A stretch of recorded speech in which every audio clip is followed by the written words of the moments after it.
Welcome, everyone, to episode 27 of the Automotive Podcast. We don't have to build model cars, but it sure does help. We have the James this evening, as well as Mr. Ryan down there in the third chair. We are desperately getting Mr. George, Vision 124, on board here. He's coming. He's getting there. Hey guys, can you hear me? I can hear you. We can't see you, but we can hear Hey, you.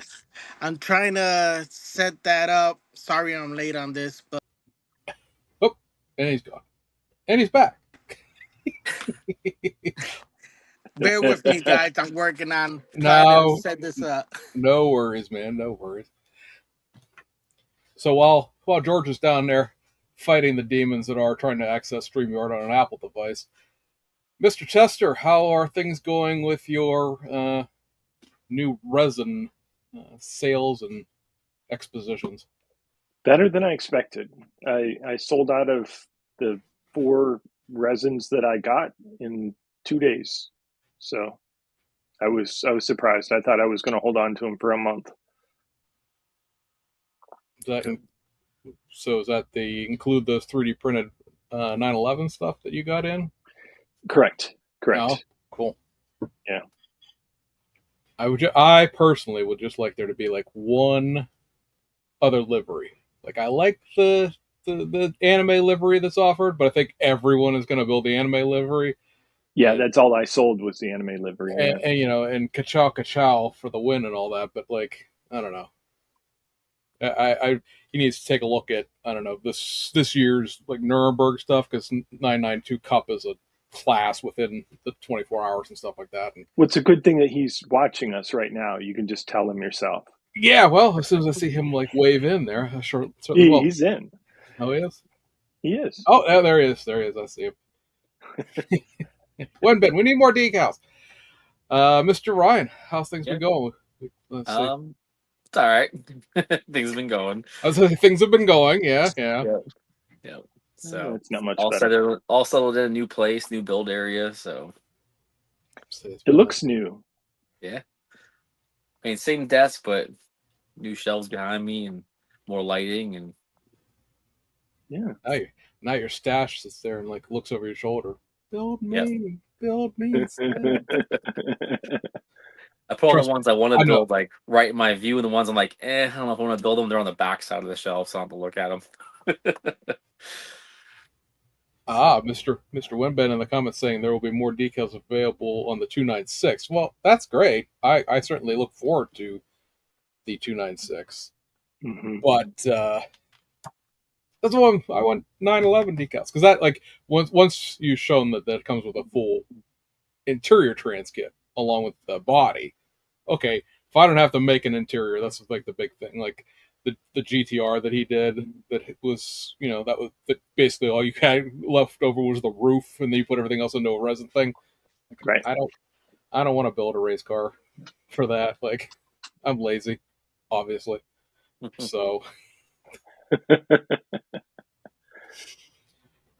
On my end, I've gotten a few little odds and ends in as far as alpha model stuff goes, but that's pretty much it.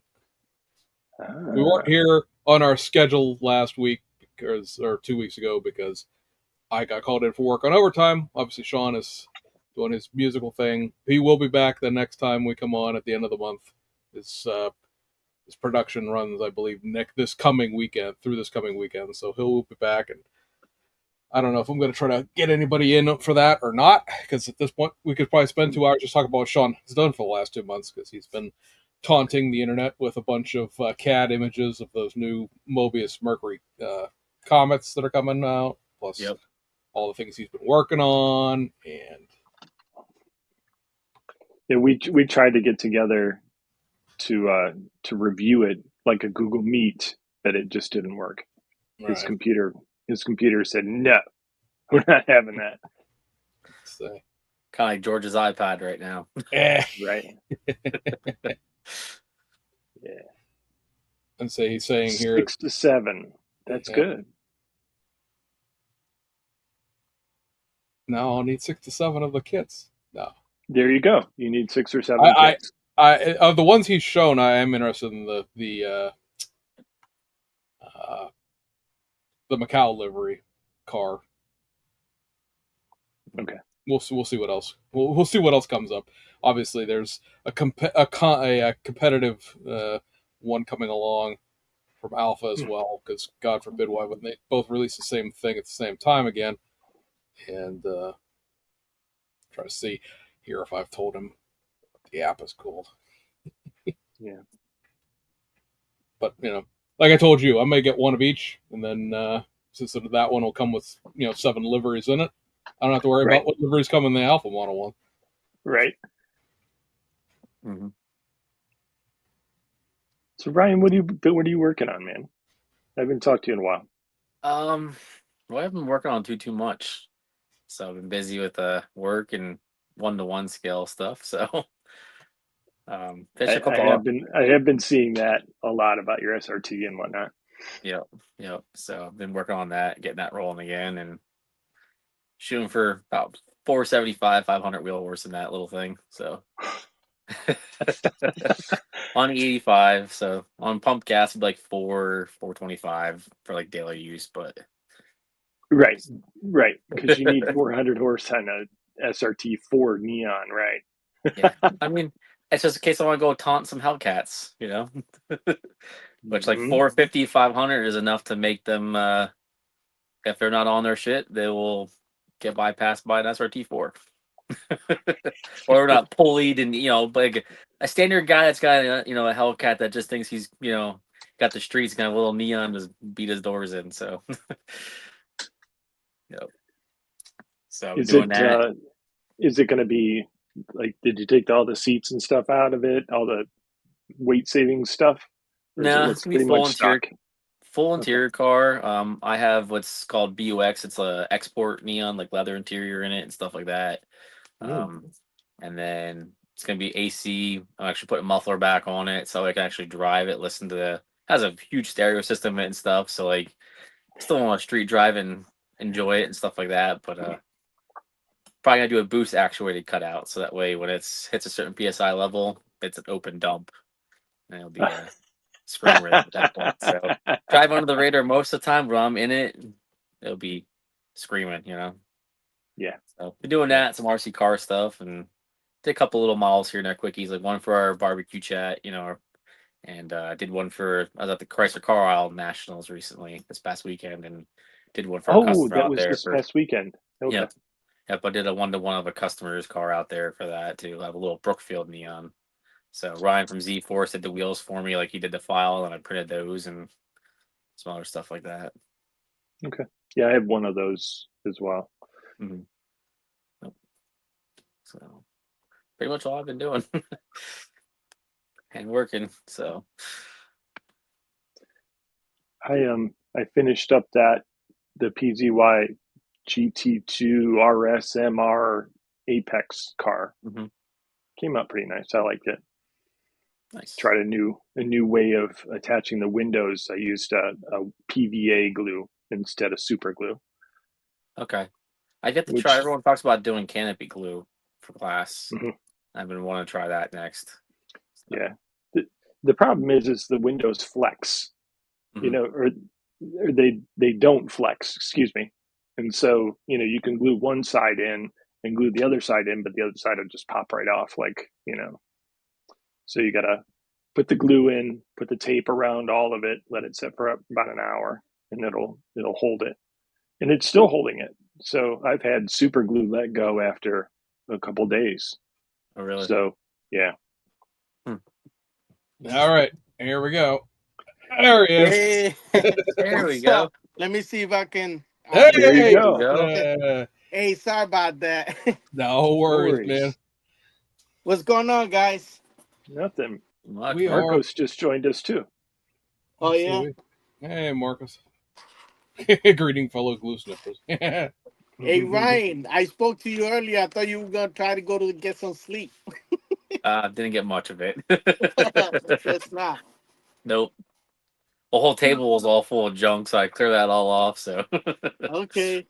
Yeah, I had to do I thought I was gonna be home an hour ago, and then daddy duties called, and I had to run take my daughter get some sneakers. So I was rushing out of there and trying to get back home as soon as possible. But you know how it is. Yeah, you're a good dad. You're a good dad. Appreciate that. How's it going, James? I'm doing really good. Hey, Doing good. I love that the videos you're doing. For us, especially, well, for me, I could speak for myself. For someone who doesn't know 3D printing, I get a lot of I learning a lot from the videos that you showing us. So Oh, you're welcome. I No problem at appreciate all. it. Definitely appreciate that. I enjoy doing them. Great, great. Now we have to make him build some of those things he's printing. Hey. Mm.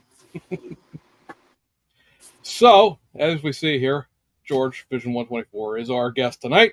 George is probably, we've made a lot of friends since we started doing the podcast over the last year and a half, stuff like that. But I've known George since way before that, and he's probably Hmm. one of my favorite people in the hobby, just in general. I don't know. Ryan could probably speak to this if he wants to, but I've never seen George in a bad mood once in my life. I'm sure he's probably screamed at people before, but he's one of the very few people that is constantly always positive about everything. I Yes. try to stay positive, and I always think about that things could always be worse. I always think that you know somebody out there has a worse day than me right now. So I mean, instead of complaining, I'm grateful for what I have in front of me right now. So That's a good way to think, man. Yeah. thank you. I would say for folks who are not familiar with George's work necessarily on a intimate basis, probably not the right word for it, Hmm. but on a familiar basis, I can come out to NLEs and things like that. George, of course, is uh, part of and I guess club president of Diversified Scalers, which is a Hmm. club that you may have heard of. Especially recently, their Facebook group has come back active and started posting because they're going to be doing a show next year. We'll talk about that a little bit more later. Hmm. He had I went and digging and looking. It's been a little while, but has a YouTube channel. I think Yes. when you talked to Edgar, you said you were going to maybe bring that back a little bit, Yes. Uh-huh. but you can go back and see some of his older builds back then. I think probably a lot of people would recognize you if they don't know you personally because of the Herbie Beetle that got the top 10 down in Atlanta. And that also, Yeah. I think, got something out of NL West too, didn't it? I mean, It was very well received the year that you right, ran it around. I think right, a lot of people would recognize you from that if they don't know you, like you recognize your face. They would know that car. right. They know that build, and honestly, I was always a fan of the movies and everything. The back in I was young, but I remember seeing them, and I remember watching them in the Disney movies earlier, the early ones, and I always thought that it was cool, and I said, oh, when I got back into building models, I saw that Hobby Design actually had a decal set for it, and I said, man, you know what? Let me try to build the Herbie, but in my style, And as a lot of guys know that I like to build cars like very low and aggressive stance, and and just kind of my own style. Just like change things around, make it something that I would do if I owned the car in real life. So the Herbie was a lot of fun. And I didn't expect it to get the reception it did. I mean, I know I would have fun with it, and I loved how it came out, but I was pleasantly surprised how it was received at the shows. James, do you have a picture of it? I'd like to show it to the studio audience. I mean, I could, but I think George can just spin his camera around. Oh, okay. Let me see if I can actually do have it here. Okay. Bear with me, guys. This is a new how do you uh all right. You could switch it right here. No. I'm sorry. Let me. There's a way to flip the camera, right? I I'm would sorry, guys. assume so. Can't. Let me see some. Let me flip it out. I don't know if you can actually. Oh man, Should yeah, I go up or down? I mean, I don't Nothing know. where That's you're at right perfect there. right there. Yep. that's good. So yeah, this is my Herbie, and it's pretty much I added a lot of detail to it. It has like the motor. I'll see if if you can see that it's fully detailed.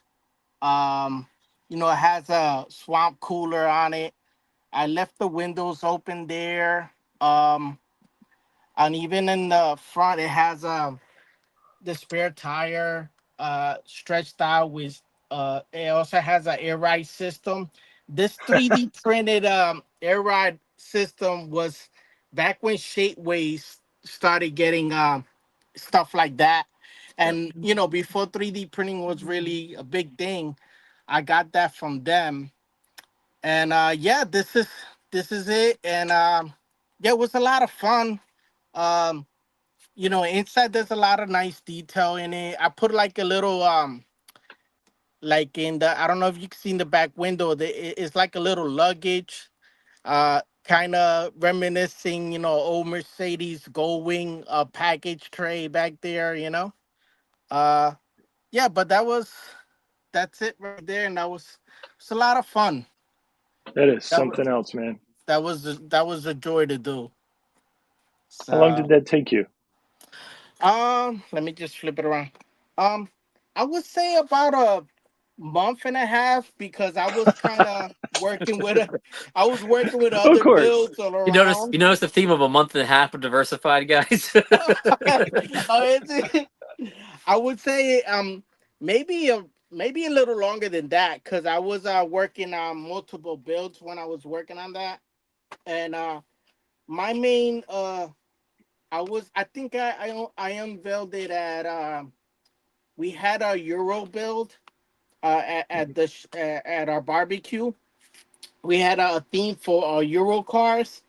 So I think I unveiled it first at our barbecue, and then I think shortly after that I took it to Maryland. I think it was no, not it wasn't Maryland. It was Massachusetts. It's Classic Plastic, I believe. I Right. took it Yeah. to there, and it was received very well there. And then that's when after that I took it to Atlanta. And by that time I got it to Atlanta, I got a nice base for it. I did a base that had the number on it and the stripes. So it was Yeah. better presentate. Was a better presentation by the time I got to Atlanta for it. Right. And I just didn't think much of it. Just but it was pleasantly surprised that there was every time I came to back to the car, there was all the slips for to get it photographed for the magazines, but there was always a crowd around it. So I was like, that never happened to me. Like, I mean, I built decent builds, but not for people to get that kind of attention. I was pleasantly surprised. It felt good, and I just got a lot of compliments that day. And during the show, I didn't really think none of it. Didn't even think, because I'm the type of builder that my reward is if people come back and talk to me about my build so I can talk about it. Yeah. I don't necessarily build to try to win awards, but I do, I fill out the slips and everything, and every show to pretty much support. But I had a feeling. I was like, oh, maybe I'll make top 10 in this show. Right. And they got through 10, 9, 8, 7, and I didn't think none of it. And all of a sudden they got through 9 of them, and then I said, okay, maybe I didn't win. Anyway, they chose the last one, so I was like, okay, maybe not this time. So then they went through the theme awards, and they went through the specialty awards, And then when they went to say to call out best of show, I was shocked when they called my name. I was just like, because you know, some of you guys, well, Ryan went last year, but for guys who go to that show, there's really top modelers that go to that Mhm. show. Really, really great stuff on the tables. I mean, even stuff that I don't build, like the NASCARs or sprint cars that Right. you With a know. bazillion wires everywhere. Oh, Right. I mean, amazing. Like these things look like you could just turn them on right there. Uh, like amazing builders from all over the world. The top builders go over there, so you don't expect to win something like that, but No, not at all. it was probably just one of those things where a lot of people liked it that day, and they all put it on their valid. So I mean, that's the way I want to look at it, because I never walk out of there thinking, I have the best one, because I don't build to compete. But it feels great to get you know Recognized. no Right. recognized, especially when there's a lot of top builders out there.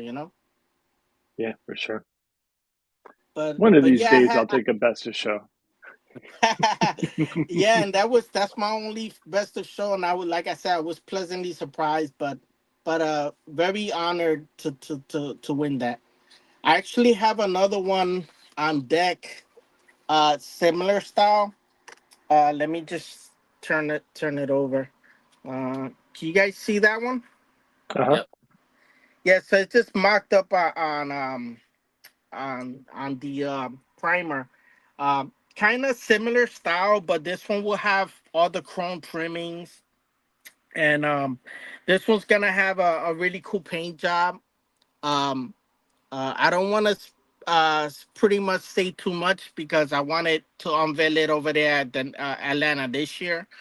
But yeah, that one's next on the table for Atlanta. Awesome. Yeah, so and necessarily I don't just build Volkswagens. I build a lot of imports. I love muscle cars, pro touring style and stuff. Um, I will, I'm the type of guy that just I'll try different things, but for the most part, I stick with uh you know um even trucks. I love trucks. I love all kinds of builds, so I don't just stick to just, oh, it has to be a Tamiya kit, like I do have alpha models, PZY things on deck, that I want to get, try those as well, hobbies design builds. So yeah, I'm looking forward to working on those as well. How long you been in the hobby now? Man, looking back, I was recently looking back at my Facebook because, probably like you kind of gauge when you first posted something. So Yeah. now it's been probably back onto the hobby because, I was building when I was young.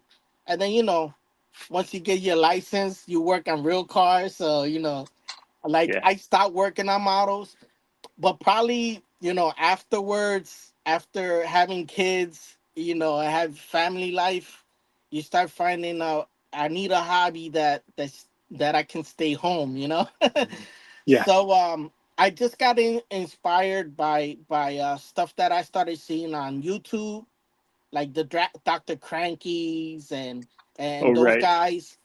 Those guys got me back into like, oh, wait a minute, I forgot, I got to get back.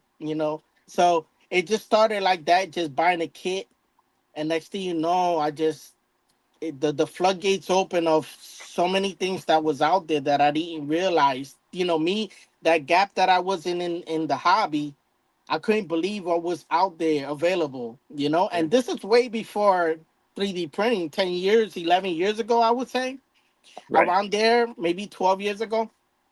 So, between then and now, it just went crazy now, especially the last 5 years. So I got Yeah, back into it like sure. 9 years ago, and it's like grown in that last 9 years I've been back Oh into yeah, absolutely. So I would say with especially with the 3D printing, Mhm. um, anything's nothing's really like everything's pretty much you can pretty much do just about anything you want on a model now.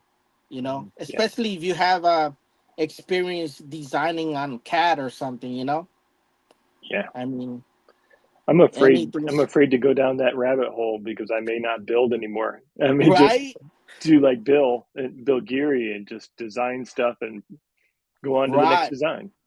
Yeah, and that's a hobby on itself. Yeah, for sure. So absolutely. So, but I have a lot of ideas, a lot of builds that I want to definitely get to that I pretty much uh picked up as I have a build in mind. I start picking up parts for it, decals, whatever I need for it, and then eventually once I have everything for it, then I'll tackle that build. Right. And now, like I said, with 3D printing, like the endless amount of motors that you can your options that you have now, wheel suspension, it's just, man, it's exciting. But you're right, James, it's one of those things where you know you can easily Get lost. jump into one of those things. And I know guys who just print, and they haven't built, they just print. So I want to actually just want to get into the point where I want to design stuff for my builds on the table. Things that I have in my head that I know people don't have files for, and Hmm. just if I can start that way, and then later on, okay, guys are want these things. I'm all for sharing it, or putting it out there so people can get these files. Mhm. Right. And I know I hear guys who do design stuff, and they said they get excited when they see their things that they design in people's on the tables and stuff. Yep. Yeah. So I'm excited to eventually feel like that too. So Edgar Mhm. stopping by to say hello. Hello. Hey, what's up, Edgar? Stop, Two man. things on Mr. Scale Riders before I forget here. Hmm. One, I've been listening to Edgar's podcast since he started. Hmm. He's 260 some odd episodes in, with a Uh-huh. pretty good chunk of a break when he had his daughter. He Uh-huh. is coming back with like full episodes of his podcast. If you've never listened to it, you can go on Spotify and iTunes and all those places you get a regular podcast at. It's under Scale Riders.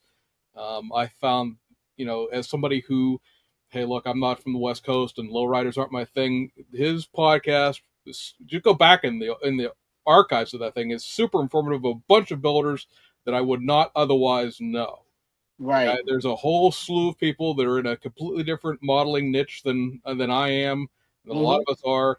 Uh, and his podcast is great for that. And like I said, he's starting his podcast back up with guests again. That's how George's on here. I guilt tripped him into it because he had just done Edgar's podcast. I went, oh yeah, sure, you did his podcast. And then the other thing is, Edgar runs a hobby shop, for lack of a better term, online at scaleriders.com. And Correct. dude will ship you stuff across the country in like 3 days. So Yes. super super owner as well for that business. So Mhm. Absolutely. I want to throw that out there as well because I've got Yeah.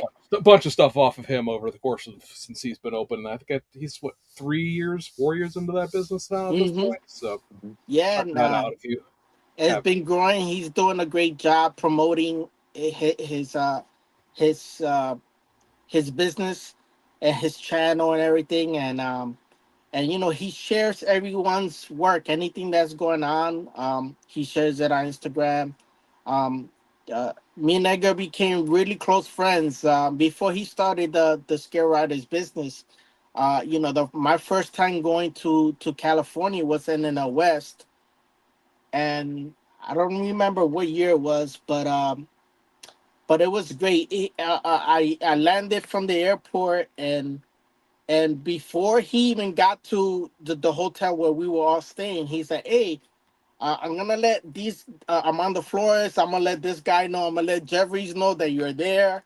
Like those guys just welcome me, and I'm just like from the East Coast, just a guy who was like, "Hey, I won't be there for a couple of hours later, but I'm gonna have them knock on your door," and that's exactly what happened. They went and found me. Like, come on, we got this room. These guys are selling stuff. I'm gonna introduce you to everyone, and man, ever since that, I find myself going back to the West Coast a lot to a lot of those shows, and just the relationships, the friendships that I acquired from this hobby.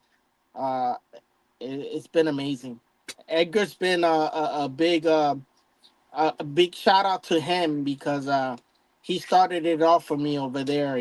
Just me introducing me to a lot of guys, and I see myself coming back almost every year over there. Speaking of the devil, there's Mr. Armando Flores Hey, right there. Oh man, what's up, Armando? Yeah, star Armando's been studded a good tonight. friend of mine as well. Amazing builder. He's a legend. Um, Not only lowriders, he builds all kinds of amazing builds. Um, you guys got to check out his work at Armando Flores' Instagram, 1032. Very good, talented, good friend of mine too. Say Armando is sort of like to a certain extent that next level because he's doing those displays and those like Yes. basically what amount to art installations Oh yeah, at yeah. places that are not model car contests, like Right. really Exactly. taking displaying models to a completely different level than just Oh yeah. Armando has been involved with uh, Meta, doing displays, and he also is part of the RC community too with the yeah. lowriders, and he's been uh, putting out a lot of presentations, and man, it's fun to be part of that. When I get a chance to go over there, I love being part of that. So he's doing a great job. That's And awesome. let's say, and speaking of Armando, earlier in the comment section there, Marcos had mentioned that pickup truck that you guys did. Do you want to talk about that? Oh yeah, that pickup truck. Which It's is in my now 5 miles display away. case. Yeah, That's so that pickup truck, pretty much Armando Flores was building a diorama of it's called the Pink Hotel over there in California, and then he said, "Hey, I'm gonna do this presentation at the Pink Hotel, and I'm building a couple of these builds here." And I say, "Hey, can I build something for it?" He said, "Of course. What do you want to build?" I said, "Look, I'm in love with this truck over there. That's over there. That was at that event the year before." I Mhm. said, "I can build the truck, but I cannot do that paint job." I was like, "If you can do the paint job, I'll build the truck." So he goes, "Yeah, just do the body work, send it to me, and I'll send it back to you. You clear it." And that's how it Wow. went down. And we even lit it up. I had a guy 3D print. His name is David. Big Guy's Garage. He 3D printed me a grill for it because the main things that stick out for that truck is the paint job and the grill. It has like a phantom grill with all the bars, and he I sent him. I had an extra kit. I sent him the cab. I said, "Hey, can you do this bill?" And he said he was asking for measurements, and I said, "David, can I just send you a cab? You fit into it, and then send it back to me." And that's how we did that. I'll grab the kit in a minute, but yeah, the truck was great, and it's also been received well. So when I unveiled it as well at that presentation, and the truck was received well. It was a nice build, and the actual owner, the real truck, was at the show, and I showed it to the owner. He was blown away. His wife was blown away. They couldn't believe it, and it was a lot of fun. Let me grab it from the display case. Very cool.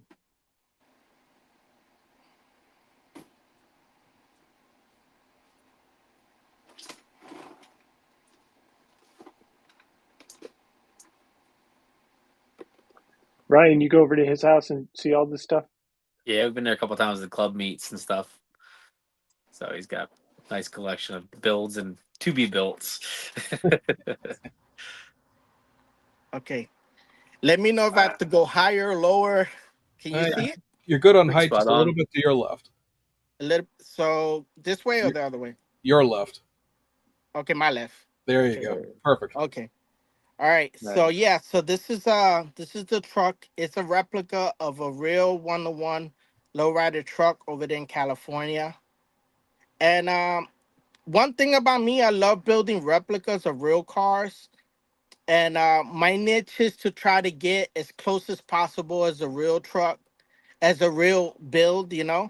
So I kind of, I just went as far as, you know, trying to get all the details as perfect as possible as the real truck. And pictures and videos don't do it justice. When you see this in real life, this paint job is amazing. There's the grill there, the Phantom grill that was James, 3D James, printed. can you make him just him showing? Oops, that's not what I wanted. I'm trying. Oops. Not you. Yeah, I know. Like I said, everything's been changed with this Let me see if way I the can. layout works here. Solo layout. There we go. Yeah. There we go. Okay, Ooh, look at can you that. see? Yeah. Yes, there we go. Now we got you. So this paint job, Armando did it with a lot of fades. He knocked it out of the park. And the real truck has like biscuit tuck uh interior, like this out of vinyl. So I made it out of the foam board. I get a lot of tips from the guys in California that build these type of lowriders. So you know, I get a lot of ideas. Just kept it curbside because at the end of the day, this truck is basically, what stands out is the grill, the paint job, and the stance. So Yeah, for sure. George, the lights still work on that. they do. I don't. The battery was low, so I didn't. Oh, okay. Yeah. So what I did was I put we put LEDs on it. So let me see. Let me see if I can get it working. Give me 1 second, guys. Because I think the battery was low on it. I should have been a little more prepared, but If we were prepared, we wouldn't be doing a podcast.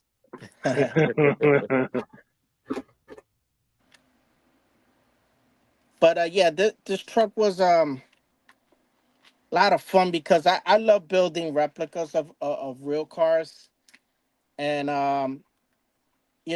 this truck, people who know the real truck, they said, man, that looks exactly, and let me see if I can. Yes, you can see. Oh yeah. So the grill, and even inside, it's hard to tell, but there's actually a light blue, a blue under the dash, just like the real truck. He has a neon light under it, and yeah, the truck was also received well, and it was a lot of fun. The paint job's just amazing. When you guys see this in the sun, it looks even better. Wow. Like, yeah, that was a lot of fun. And I just stick with I just study the real car, and I just try my best to get as close as possible with you know whatever the best I can do.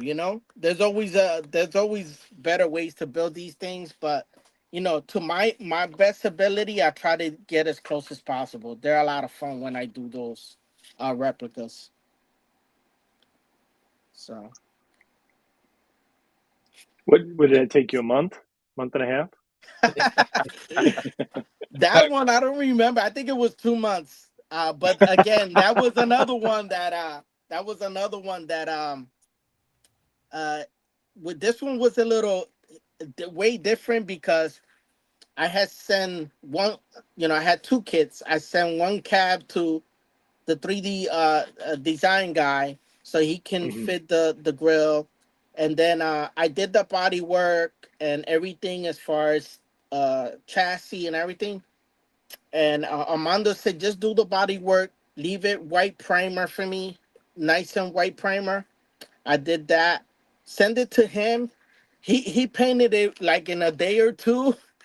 Amazing. Like he was even we were doing like a FaceTime, and he was taping and doing all this stuff like on a FaceTime, and he was doing this build like right when he's on the phone with me. I couldn't believe it, but that just a testament to his abilities and his talent.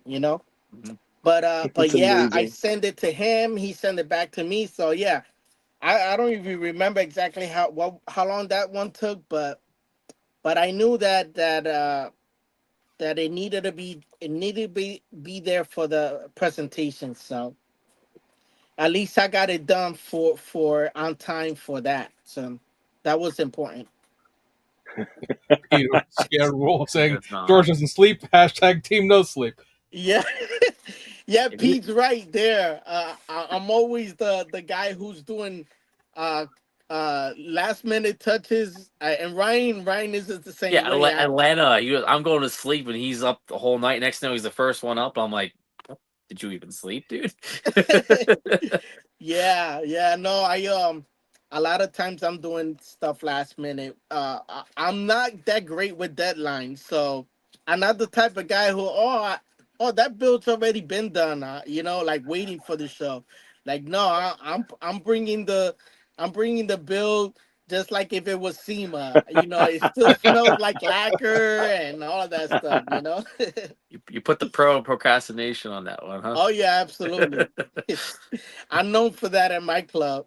Armando's saying it was a 3-day paint job. So hey, Yeah, Speedy over there too. yeah. Wow. Now he has he's amazing. And it just he's been doing it for so long, but he makes it look so easy. But that paint job is not easy at all. No. No, no, sir. No, now that good. That's a testament to all the experience he has and the talent he has. Okay, so I've talked to Marcos in the background here, and the truck that he wanted to see The was green one. was the green one. Yeah, this Oh yeah. Oh That's the man. one he. That's the one he finished last minute at Acme. Yeah, Yeah, you he's want up to? all night with. I could bring that one. well, you could just I mean it's on the screen here for everybody. Everybody can see it. So I mean, you want to just talk about it. No, he went and go get it. He went to go get it. All right. Well, I mean, whatever. Right there. Okay. Yeah, let me. Not sure. Over here. We'll do this. Okay. All right. Which way? Left, right? Just a little Like bit the. left. You're otherwise good. Yep, Okay. That's that'll good. work. That'll work there. Yeah. Okay. So this is a 50 Chevy truck, and basically I built it as a, a California style.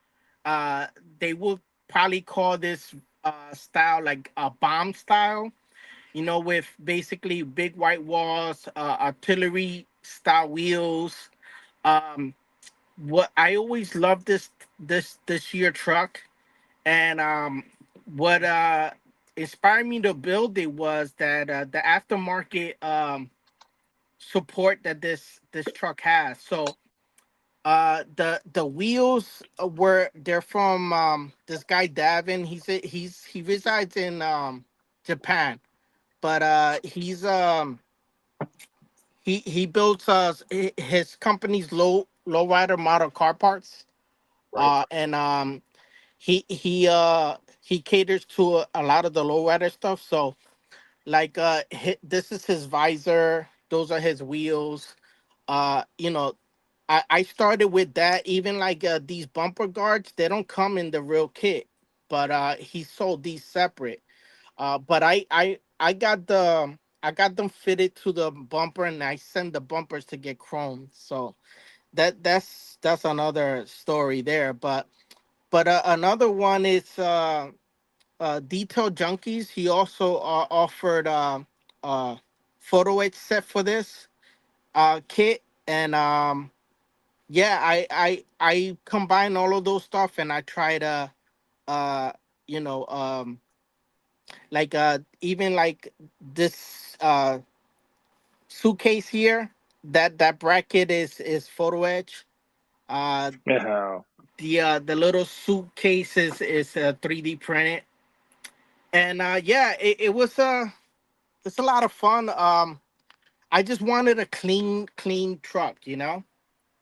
And I just getting inspiration from a lot of stuff I see on YouTube and Instagram.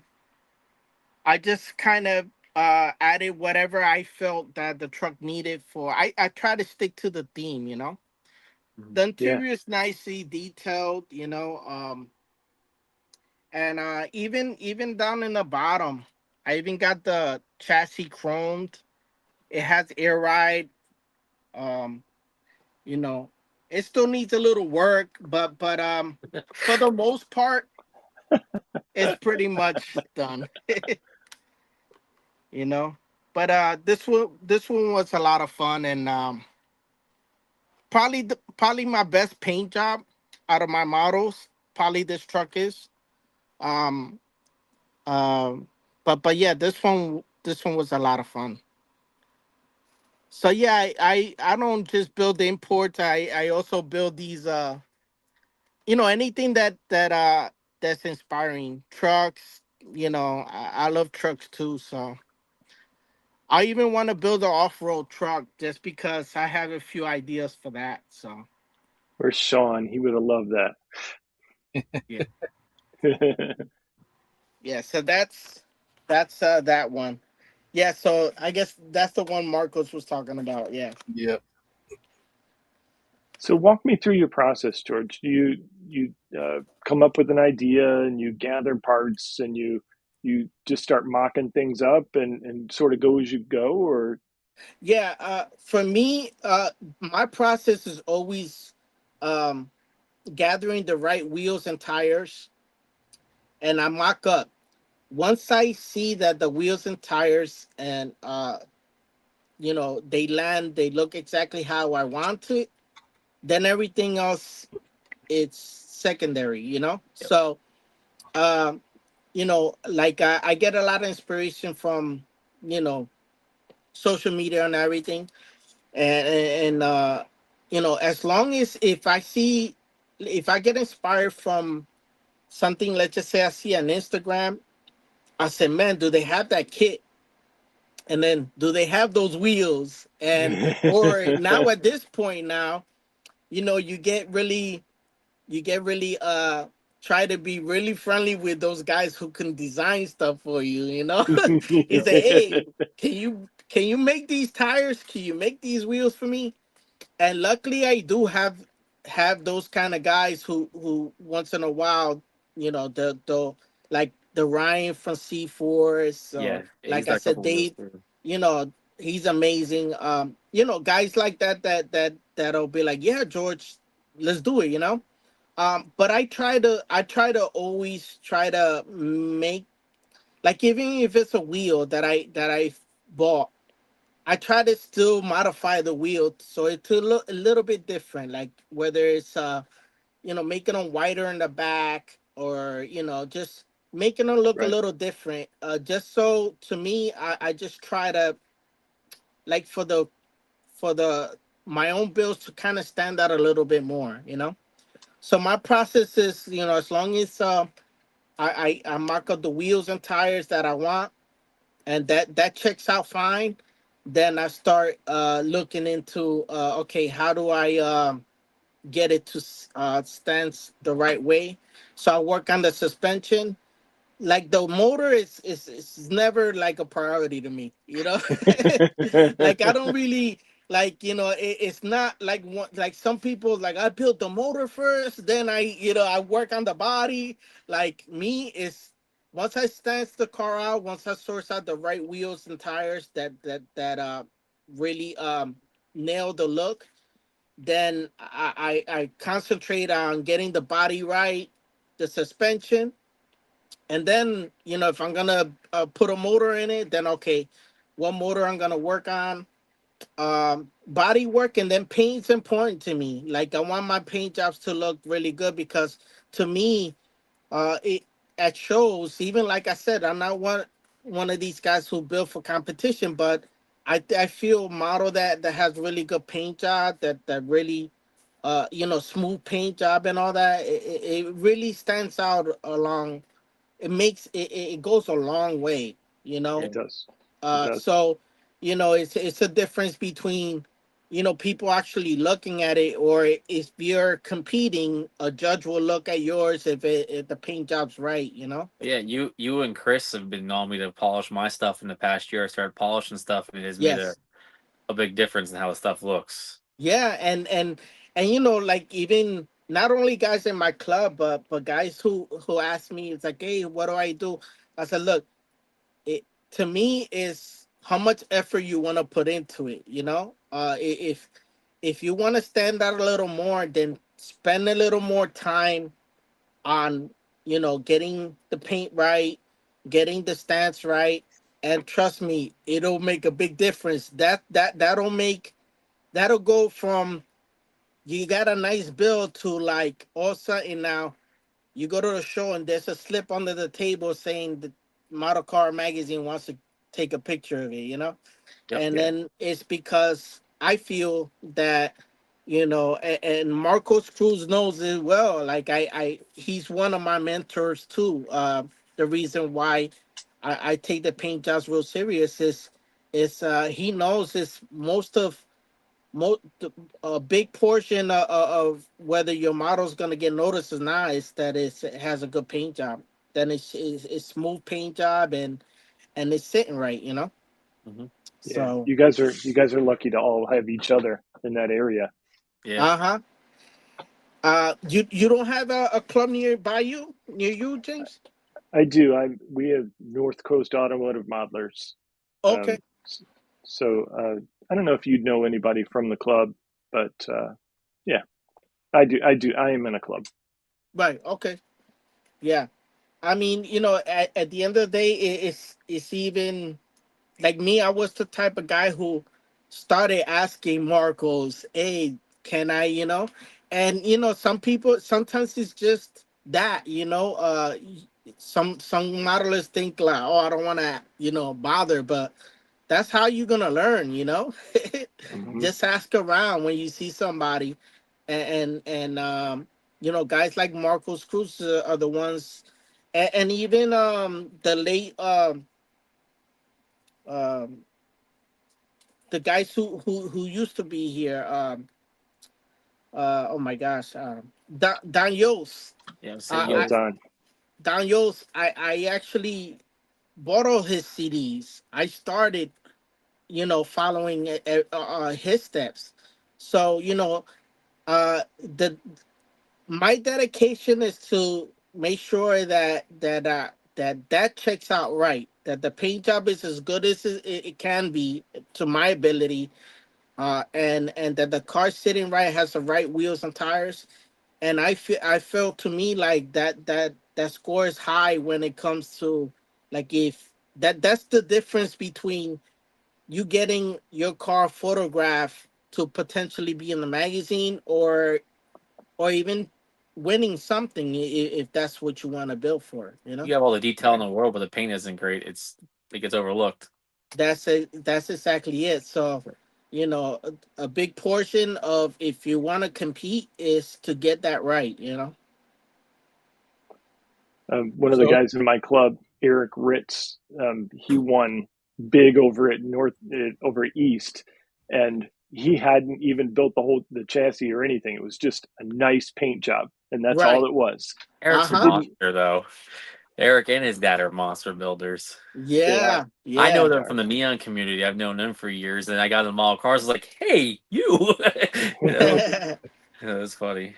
Yeah, Eric is something else. Yeah, he's a good, really good builder. Yeah, and that's to me a good chunk of being noticed. Your models being noticed is that the paint job. Mm-hmm. So so me, I messed up a lot of models at first just because, but I was dedicated to learning, and you know, uh, then when I started using 2K, then all right, 2K. Some guys are happy with 2K clear, it's shiny, but to me, if it has orange peel, then I'm not done. Mm-hmm.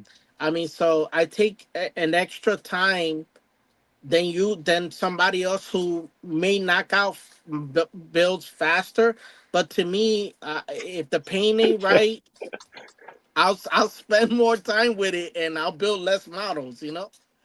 Right. To me, it's quality over quantity. Mm-hmm. so take us a little There's bit inside that there. What are you using for paint? You said you use 2K for clear, so like Yeah. what's So your right what's your now, process for like body prep painting? yeah. So That kind right of thing. now, I mean, at the beginning, like with that Herbie, I use whatever gravity colors when I did build that before when there was just one in the beginning. Right. So I used them. Uh, that was one of the first builds that I used for 2K, and then I did a GTR Liberty Walk, and then I bought a probably like 2K from like AutoZone, like a 3 part. I tried that, but this is all me trying to start airbrushing. So it was a big learning curve for me. So at the beginning, I started like, okay, the I was still learning how to use the airbrush, so I went through a lot of material before I realized, okay, I was like mixing too much clear. It was just like but it was a necessary evil for me to from get to that to now. All right, So right now I got to, like, after going to California and asking these guys like, hey, what clear do you use like on these amazing lowrider builds, and they say, hey, I use House of Color. So I use the House of Color super clear that they use on the real cars, Mm-hmm. and I've been using that as far as my clear. That's what I use. okay. As far as the rest of the paint, you know, pick, splash, Tamiya. I mean Tamiya rattle cans. Now I got to the point where I can still rattle can and get good paint jobs, but I'm so now used to the airbrush that I decant everything now. Like, show you real quick. Like this is a Tamiya spray can that I decanted. Right. So I just put it on these jars. Tamiya sells these jars. I get them from Edgar at Scare Riders, and shoot them out my airbrush. It just because I noticed the bet is you get a lot of better control with the airbrush, and and the paint goes a lot longer that way. That's for sure. Yeah, when you could still get a good paint job out of Tamiya spray cans, and I did that a lot. But the overspray, you waste a lot of material, a lot of paint. What So size needle do you use in your airbrush? I use well, for the 2K I use at least a 5.5. Okay. Everything else is like uh I use um I use the Iwata. I forgot what model it is, but the one with the bigger cup, and Okay. I use that for my clears. I have a Grex. which is a 3.3. I use that for base colors, point 3. Okay. So with the 2K, I stick with the bigger needle because it's obviously thicker paint, you know. Yep. But everything I else just is point 0.3, point 0.3, point 0.5, 3. You know that's basically what I use for regular. I just started using a bigger nozzle for my clears. Yeah, I shoot all base with 0.28, and right, then I went to a 0.38 for my clears, and it right. seems to flow out a little better. Yeah, it flows a lot better. I use a point 0.5. The 2K clear is pretty thick. Uh, my method is I shoot I go specifically what the clear what House of Color recommends is 3:1:1. You know, 3 parts clear. You know, thinner in The the hardener. The activator. yeah, the Activator. activator. So the catalyst. So um I use those. I do like a mist coat first. You know, Mm-hmm. I let it kind of just get the whole body. You know, just with a light coat, and then I'll do a little heavier coat, and then I'll thin my dirt. Sometimes I'll thin it a little more. I put a little more thinner, and then the last one that I shoot is with a lighter coat to cover everything, and that's it. Yeah, you overreduce it a little bit. Yeah, Yes. because I noticed once I when I was doing my third coat, I was covering too much detail. Mhm. You know, so when I was polishing, I started seeing that, like, let's just say on the cow, the grills on the cows, on the American cars, there were I couldn't even put a you know panel liner in it because the clear was too thick on it, you know. So I started seeing and I started noticing, this all learning curve, you know. Yep. I started noticing that okay, I don't need, and now it's to the point where I might just use 2 coats, you know, depending Yeah. on the build, you know. If it's just like that green truck, it didn't have layers of different color paint. It just had one color. So I Mhm. didn't have to put like 3 coats on that one, you know. Right. But the lowrider truck had layers of paint. So that one I needed the clear to be Right. Because the steps. Right. right, all the steps. So I needed to be more clear on that one so I can sand it smooth and level it out to one. So, Mhm. like I said, it varies on the build, you know. Yep. Are you still polishing old school by hand, or have you gone over to the machine I got a polishing? machine. I use a Dremel now. I use the Dremel because of the 2K clear. It's a little more forgiving.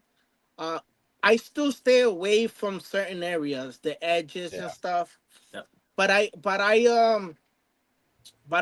I still use. I start with and I don't wet sand. I dry sand. I use a God hand. Oh. Yeah, I dry Okay. sand because my method is I want to see, you know, with it being with it being dry, I can see the high spots easy. When you're wet sanding, you don't see it until you Until wipe it you off. dry it. Right. Yeah, Right. exactly. So to me, I might waste a little bit more of those pads faster, but at least I see what I'm going. Once the 2K clear, the that base coat is totally flat, is when I know I'm done. That I know it's at least even, you know. And Right. then I use Tamiya compounds with the Dremel and all 3 steps. And then I use McGuire's. This is what I use. McGuire's Ultimate. A lot of people Ultimate use that. compound. A lot of Yep. people That's what use I that. use Yeah, too. I use that too. Are you yeah. using knee So style bits too? right, yeah. So that gives me a good shine after, and then depending on how it comes out, I have a gloss coat from Tamiya. It's kind of like Yeah. It's, what do you call that? The silicone, right? Yeah, it's kind of like Like a dressing. yeah, like a dressing on top. You Mm-hmm. know, if it costs for it, then I'll use that. You know, but that's pretty much it. I think to me, the most important thing for me as far as my shiny builds is that there's no orange peel. As long as there's no orange peel, it'll polish out really good, and that that makes me happy once it's that. As So long as I don't have orange peel. you just start with a 4,000 grit, or you go straight to 6. Depending on if how the clear, I let the clear dry at least 48 hours. The Okay. 2K, even though with the 2K you can start polishing within an hour or two. 'Cause I mean, let me tell you, I use but I do use a dehydrator, Oh, okay. Mm-hmm. All right. so that speeds up the curing process. So I do put, after I clear, I leave it on the dehydrator overnight. Sometimes if I'm in a pinch, I have to get it done faster, then I'll polish it right away, like the next day. But usually Right. I let it go 2 days. So with the God hands, I start off, depending if the orange peel, depending on how the clear cures. Right. If the orange peel is not heavy, then I'll go straight from 4 to 4,000. Okay. If it's thick, I'll go 3,200. Then smooth Okay. it out to its flat. Then 4,000. 6,000, 8,000, 10,000. God Yeah. hands. And Yeah. the Jeez, I God can hands are step it up. wonderful. Um, They are. the God hands are wonderful. They're a little pricey, but they're worth it. Um, Another one that I use, I think that Display has their own too. Oh, really? They're great. Okay. They're good. They're really good too. So between those, Tamiya compounds, and then like I said, I'll finish off with the McGuire. But I'm not doing nothing by hand pretty much. Besides the sanding, it's the Dremel, because if you think about it, guys, this 2K clear, they're meant for real cars. They use machines to smooth that out. So Yep. Yeah. it's no different to me.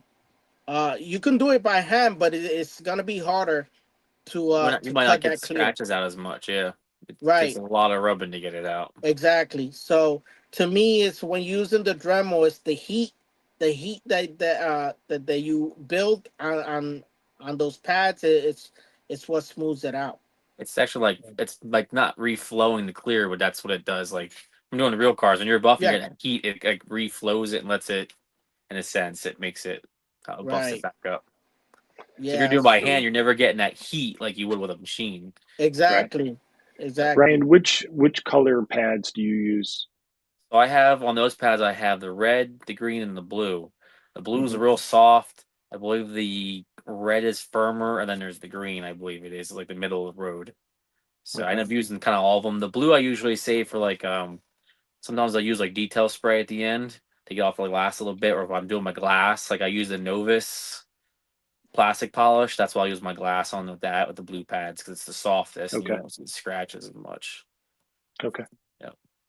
Yeah, I'm working on a black paint job right now, so that's why I'm picking you guys' brain. Yeah, Yeah. and I Yeah. have a real so I have like microfibers for normal like polish, and then I have like a really like plush one. And that's for like if I'm doing glass or like darker colors, so you don't see the like some microfibers will leave little scratches as you wipe it because they're too Right. aggressive, you know. Same thing goes with a real car too, you know. So And I just did a black car. I did a Liberty Walk R35, and the 2K clear on that one. Like that one has a lot of like sharp edges or whatever. Oh, sure. So, like I didn't polish the whole car with the Dremel. I just picked the spots where I saw that one there. I yeah, picked the spots where, like, the roof, mainly the top of the car. Maybe the fender had a little bit of orange peel. Maybe I did that by hand, but I'm not doing the Dremel on these fenders and these bumpers. Like, No way. No, I do that by hand. I stick to the Dremel with the top, and with a black paint job. Like I said, if you don't have a lot of orange peel, just do it by hand. But I still do the roof and the rest of the spots. You know, like the bumpers on this one and the fenders. Luckily, I didn't have to use the Dremel on none of that. I did use it on the doors. I used it on the roof and some of the trunk and Mhm. some of the hood, but I was real careful with the hood. Yeah, it's Yeah, gorgeous, man. Love it. thank you. So I use on this one pretty much was box stock. I just got the decals done from a guy. I think he's called Nesco Customs. He actually he modifies Hot Wheels. So he had these decals. He makes his own decals. He does quality decals. So he done a couple of favors for me. Done custom decals for me in 124 scale.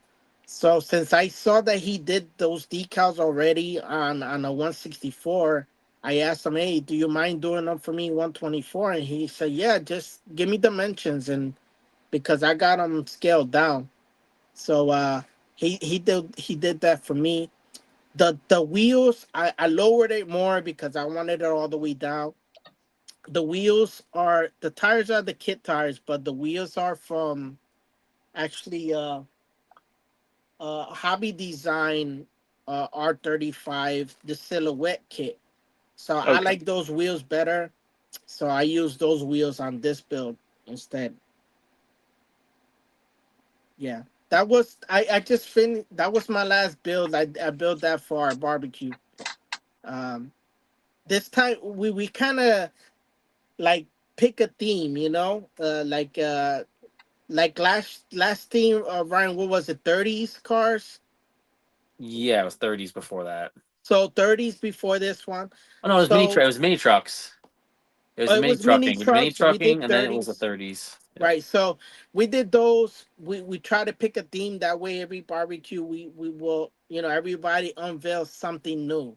You know, Yep. the the Right. only the only um the only rules we have is don't share it YouTube, social media. So you pretty much gotta unveil it at the barbecue. So that creates excitement. Hmm. Yeah, Because for sure. if you already posted it, I already know what you're bringing. But pretty much what we do is we pick a theme and we unveil it at the show, and then after that you can post it Share it all you everywhere. want. Yeah. Right. Yep. So that makes it fun. So this last time we decided to we didn't pick a specific theme. Just bring something new that you can't show to anyone. So everybody built something different, right, Ryan? Yep. Yep. I built the new Ashima R34 kit, an R35 kit. I mean, The um, Nismo. yep, the Nismo. That was a really nice kit to build too. Right. Um, then you had a bunch of guys different trucks. Danny did the Fanta van, and Yeah. all Fans Yeah. of different van. ones. Yep, yep, with the Fanta Fanta van. van slam. There's all over the place. You got Yeah. Ricky with a Jeep and the trailer. Yeah. Yeah. That was funny.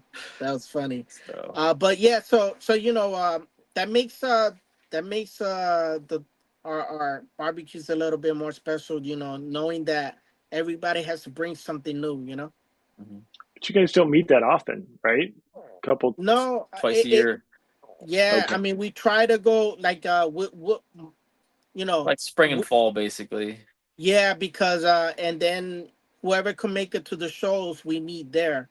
Mhm. Right. Because we don't live close to each other, so we're states away. Like Right. Ryan's in Pennsylvania, Ricky's in Pennsylvania. I'm in Jersey. We have Dell's in Massachusetts. So so it's hard for us to.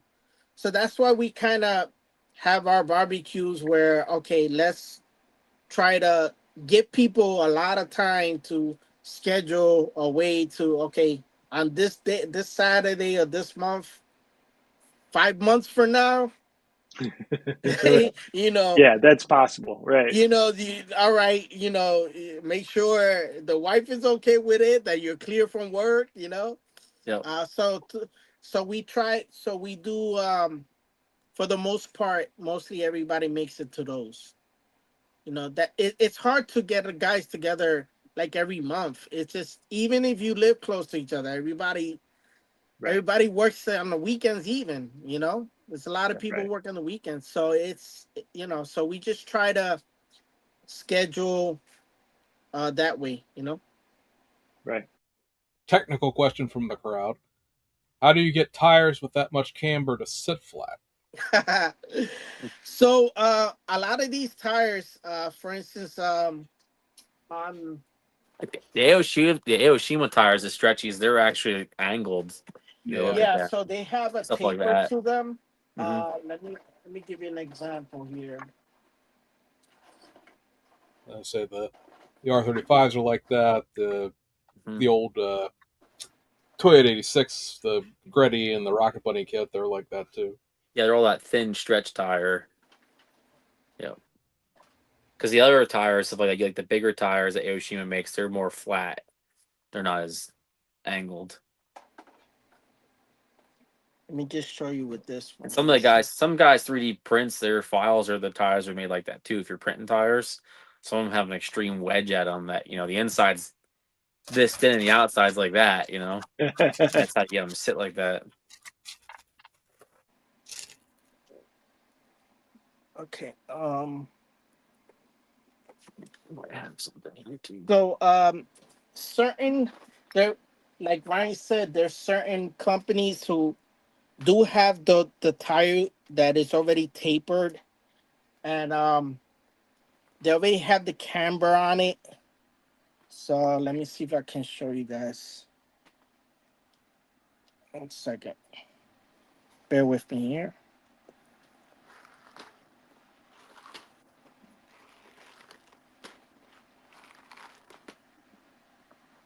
Ryan's got bins of rims. Of course, none of them have the wheel and tire I'm trying to look for. We're all running to find camber tires. Okay, so I don't know if you can see it. So this is a Oshima 14-inch. Can Okay. you see this? Yes. So Yep. there's already a taper on it where you see it already angles and keep gives it the angle already. Yep. So there's already, like on the Herbie, it has that too. So pretty much that's how I keep it like that. Same thing with this. This is a company called from Asuka Model, which is they're called Orange Wheels. They also Yeah. have that. They also have those tapered too tires. So that tire having that taper like that gives me uh gives me makes me have the car sitting how I want it, where you get that look back there, Yeah. where you see how if you had a regular tire, then it's gonna look like this tire is so high, But Right. but with the taper on it, you know, it kind of sits a little bit more flush to the ground. So so those are Is two. Herbie on the ground, or is Herbie Yeah, on the ground? yeah, you know what? The body, it's mostly on the ground in the front. It has a little bit of height on the back, but not much. But that created the attitude that I needed for that build. But yeah, I even went as far as shaving a regular tire to have a taper in the inside. You know. Right. Uh, These these are the tires off of the Liberty Walk yes, exactly. Lamborghinis. Right. Yep. Yeah. So they're like cones. They're not even Yep. Right. tires. Pretty So much. They're like a basically, cone. if you're not really caring about that, or has to look like, no, if you're looking for a specific look, that's how I get my look, for it to look that slammed to the ground. I've already done it where like I have a barrel that's smaller and the front lip is bigger, and then Yes, kind of glue them exactly. together. Then the tire, when it stretches over, it makes it even more. Right. That's another way I've done that way too. Where let's Mhm. just say the wheels are 19, but the back space, the back of the wheel is a smaller wheel, and then it does create that taper on it. You know. Mhm. Yeah, you But can I accentuate went it as more. far as as shaving the tire, and to me, that's a I'll live with the tire being bald in the inside to have the look than to be like, because in real life that's how it is. Those tires, those cars that are stands that low. The insides are all bald, half of Yeah, them. exactly. So that's pretty much the truth in real life. Mhm. What do you put them some like some You put them guys like a will cut the Dremel and just tops off sand them? them. Yeah, so Yeah. yeah, you could put them on a Dremel, like a socket, Yep. and just with a sanding stick, just angle it where I'm shaving material off of it. That's why I like the tires to be nice and tight. And even honestly, guys, the 3D printed tires too. You do the same thing. Shave the inside off to get the taper on it, Yep. and you'll get that look that you want. And just cut the I tops don't, off, stuck it in the wheel wells. and let me tell you, to me, I'm okay with. I'll sacrifice the tire not having thread in the inside just to get the look, you know. Because to be honest with you, how many times, unless you're competing where the judges are actually grabbing the model and lifting it up and looking it under, No me, I'm not way. that. I don't really care too much about the bottom of it, like not all of my builds are detailed in the bottom. Some are Bluetooth, right? There you go, Bluetooth. No, no, no drive shaft. I mean, Yep. sometimes I end up being that way too, because now you now, but when there's serious modelers out there who want all that stuff to be, you look at under and it looks like, it has everything checks out, you know. Yep. But I have fun just having the car looking a certain way. If I have to take it to that level, by all means I'll do it. But I'll get one model done a year if I go that route. It's bad enough I don't get that many done. Imagine if I went that far. But yeah, it's at the end of the day, whatever I do to just make it as fun as I can for myself. That's the only way. Um, and there's I've cheated. There's ways to cheat too. Like let's just say on the Herbie, let's just say the tire tucked too much, and then there was it hit the top of the fender. My models don't roll anyway, so I don't care. But I've shaved off some of that tire on the top to get it up there. Yep. I'm okay with that. Like some guys they're like, oh no, you shaved the tire off. I'm like, yeah, I mean, My blue dually's missing the whole quarter of top of the tires in the back. There's no there way it you would fit. go. I don't have a shame saying that I done the same too. Because at the end of the day, if I got the stance right, whatever it takes. Yep. I've done it with a 50 Merc. I had white walls in it, and it needed to be lead sled. So the tires in the front being already were touching the top of the bottom of the fender, at the top of the fender. So I shaved off a quarter of that tire off. It was a resin tire. I got it up there. And even when you look under, you don't see that you did that. You know? So that's the tip, guys. Don't be afraid to chop Cut your off a quarter tires. of your tire off, or a wheel. you know. Yeah, whatever it takes for me to get the stance right. Yep. That's That's how the most 300 important. 300's the same way too. It's missing little tops of the tires. Just Yep. little smidge, but that's how I got that stance right. Just like Yeah, you, like I want the stance right, the tire and wheel combo right, and then from right. there, the build just takes shape. And people notices the build a little better when they are that when they're little lower, when the stance is right. Yep. They'll notice that they'll pick that model first. They'll look at it a little longer. Mhm. So, but yeah, at the end of the day, I just want I would like these cars to look. I build them as if I had them in real life. That's what I would do to them. I would want them that low. I want the wheels to look like that. I want the paint job to look good. You know, that's basically it. Do you keep all your cars, or do you give them away? You sell them? I do give some away. I build some and give them away. I don't sell them because, to be honest, James, I don't even know how to price these things. Mhm. I get you. I I get don't you. know. I don't know if I'm insulting anybody, but but uh, but I don't know. I don't know how to price these things. And Right. I built a Civic before, and it was a replica of a real car, and I didn't know personally the real owner, but when he saw that I tagged him that I did it, he said, "Hey man, I want to buy that model." Guy doesn't know nothing about models or nothing like that, but he was just excited that I like, that I put into it.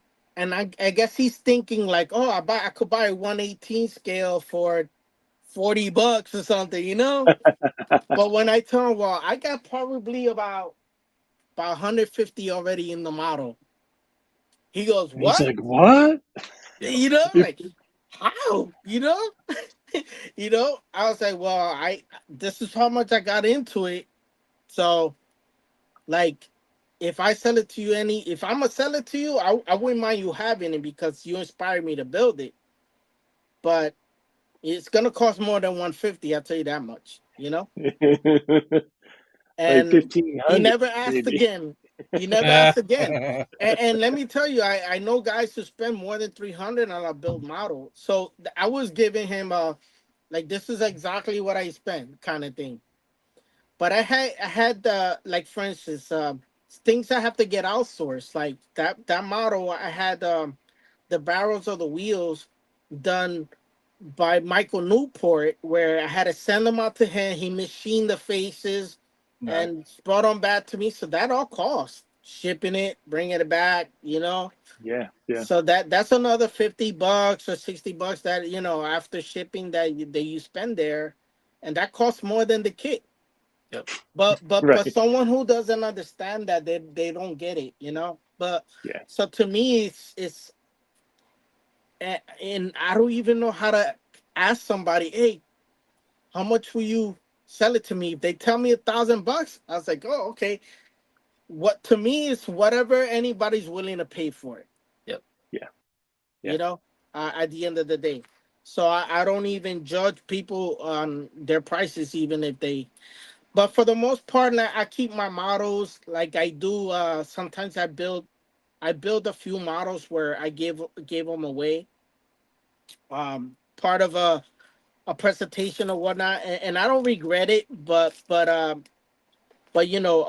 at the end of the day, uh, once we're out of here, once we're not here no longer, nobody's gonna take care of these Yeah. models after. Like, nobody, like, your family's not gonna really know what to do with them. No. Right. So I you know think the it. fun is in the building, and I think once they're done, they just kind of fade Yeah, away to me. They don't Yeah. mean anything after they're finished. right. Yeah. I mean, at the end of the day, I still like, you're pretty much doing it for yourself. You're enjoying watching your work. But after a while, sometimes you move once or twice, and you don't want to carry. Sometimes you don't. Like in my case, I moved plenty of times in my past. So, like, I don't think I want to be carrying all of these bills. Like, I'm okay with letting them go at that point. Yeah. Yeah. Yeah. But some of I, them are special, just like that truck that Armando painted for me. That one stays with me because I have something in my collection that he painted. So that one, I don't care what anybody asks for. I probably won't let that one go. No, You no, know, keep that one.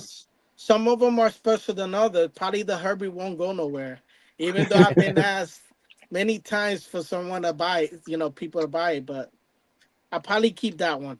Yeah. Yeah, it's like for me, like if they've been in like a magazine or something, I don't really want to sell them, or unless the offer is too high. It's like, all right, I can build that one again. you know. Yeah, some of them are more Yep. special than others to me, Mm-hmm. James. Like some of them, I wouldn't mind letting go. Or honestly, not about making money to me, but if I know if like let's just say somebody I know from a club or somebody who I know is really gonna take care of it, that Yeah. really gonna cherish it, I'll give it away at that point. I won't even think about money wise. I just think of like, I know if I give it to him, he's gonna take care of it. He appreciates what it is. When these cases get full and I need to clear something out, I just give them to my club, and Yeah. they're all like, "Yeah, I want, Right, yeah, right, right. take it." Right, because there's going to the right place. Right, right, Where someone who doesn't know what we do, they don't understand. right, That person's not gonna take care of it as much. Not everybody, but some people ain't gonna do that. right. All right, so let's tack a little bit over here. Part of the reason why I brought Ryan on, let's talk about diversified scalers. Mm-hmm. So it's not a traditional club. You guys don't meet every month, and it's not that thing. But what was sort of the thought behind creating it? You guys are by and large a younger crew, Mm-hmm. and what the part of that attracts me to being friends with you and Ryan and all the rest of you. We Right. build a lot of the import stuff, and then the current stuff, and Mm-hmm. it's not a Pro touring, like all it's it's it's modernized. it's not a fuddy duddy 1950s model club. I belong to the IPMS club here in Pittsburgh. It's I and two or three other Gundam guys are the youngest guys of the club. So anyway, so what was the theory? Like there's model car clubs in New Jersey. Yeah. There's the guys that throw NNL East. So what was the thought about creating your Right. I own mean, club and well, first going and that? foremost, shout out to the NNL East guys. We're actually part of them too. Right. We're members of them too. Um, we got to give them a lot of credit because they came to our humble little show. We started off um, with just renting a little hall, you know, and just having our first show in a little hall, and kind of had my father-in-law make burgers and hot dogs, and we had a coffee machine, and we had selling drinks, stuff out of like coolers. It started off like that as far as shows, but the show, I mean, the club originally started by, now we're going back to before Instagram, obviously, when everything guys, modelers would meet at forums, you know. So and there was at one time there was a forum called Model Scientist. So it was a forum that for the most part was um, was a lot of younger modelers in there, you know, building the Tamiya kits, building the Yoshima kits, the Fujimi kits, and when you were in forums before, you will have your handle, your name, and then under it would say what state you're from or whatever. So when we started noticing, like, some of these guys are, oh, this guy's from Pennsylvania, I bet you he'll go to NNO East, you know. So we started meeting a couple of each other, noticing that we're from either Jersey or the tri-state area, that we Right. will go to the same shows. We go to NNO East, the September Showdown, all the Mama Show, the tri-state area shows. So it started with sending each other messages through the message boards, and then meeting at the shows together. And that's how a few of us started. and then from there on out, we were very ambitious, trying to like oh what, we should do our own show. So our first show at the time was Victor. Victor was he goes by Backyard Inc. in Instagram. He's actually the founder of of the club. He came up with the name and all this stuff, and he wanted to do a show. And at this point now, we know each other by name, by we know each other by going to the shows. So he goes, "Hey guys, I want to get us to do a get together in my friend's garage. You guys are down, you know?" So that's how we started. We started it at and actually was a mechanic shop. It Huh. was a mechanic shop. It was a So we just went as just a couple of guys. We made a banner and we just put it out there. Anybody who wants to come, and mainly like family came and all that. That's how we started. Mhm. But we all brought all the models that we can, and from there on out, we said it was a good turnout for what it was. And then Right. from there on out, we just started renting halls, little hall, and then like Tom Geiger, guys from the NNOE started showing up, and they started seeing what we were doing, and they say, "Hey guys, I love what you guys are doing, family atmosphere and all this stuff, and you guys built a diorama. This is cool. Like you did a theme." We just kind of followed what we were seeing at the other shows. Right. And then it just started getting a little bigger and bigger, and then the guys from NNOE said, "You guys need a bigger box now. You guys are outgrowing this little hall. So they offered to help us get into the Wayne building, and get our show. Not it. Obviously, we can't compare to NNOE's, but at least we got one of those the smaller vendor room, Hmm. and we had our show there. Well, we had the vendors and everything there, and that's how we started. We went as far as 9 shows straight, and counting even the little mechanic shop. And then COVID hit, and at that point too, there was the core guys were still there, but some of them left, and it was kind of like, all right, I think this is we need a break anyway. Right. So after COVID happened, we didn't have a show for a while, and then between now and then, guys who left, new guys came. Hmm. Ryan's one of them. And then we all, Ricky came in, and then we all started going to shows together, and then Ryan inviting Ryan to the barbecue and stuff like that. So then we started getting a little bigger again, and it got Hmm. to the point where we said maybe we should start bringing the show back. Maybe it's time. Right. We had a break, Yep. and and even at NNO East, guys were they used to go to our little humble show. They used to say, "Hey, you guys gonna throw a show again?" Like, That or I they see enjoy going to your show. that or With they the see big our di barbecue posts and they're like, Yeah, "What are you guys so doing a show?"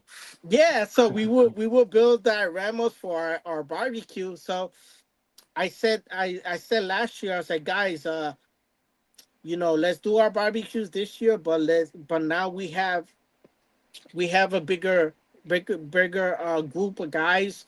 A lot of guys are eager, and maybe we should bring it back. So we voted to bring it back, and the NNL East guys say, you guys want lock in a date already this year, but we talked about it, and I think we're gonna wait till next year. That way, it gives us you know more time to kind of get back into the throwing a show again. It Yeah, we, takes Right. time, and all this stuff, and getting the vendors and all that in it takes time. So I didn't want to rush to get it done in.